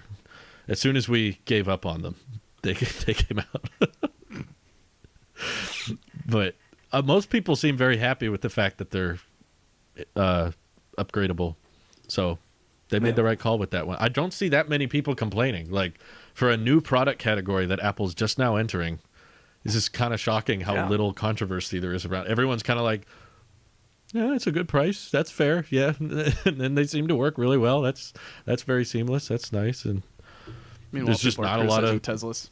I think that's probably what's taking up the news cycle is people are just like, the Teslas are running into things and exploding. Meanwhile, AirTags are like, hi, I can track people. Hi.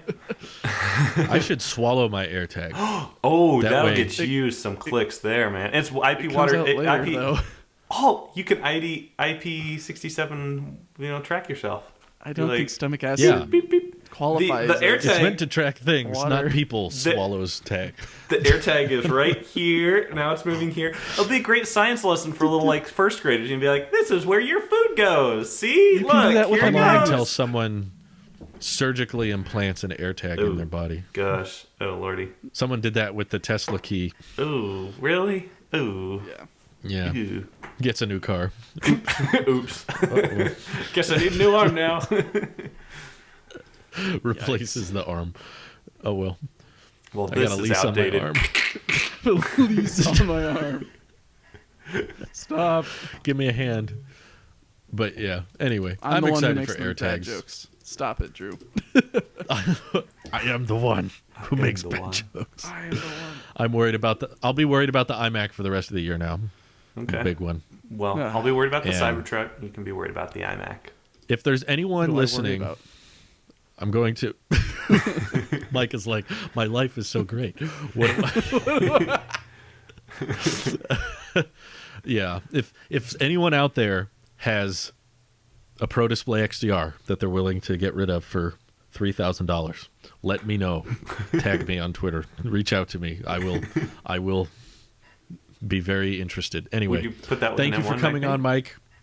Thanks for having me. And something. I don't know.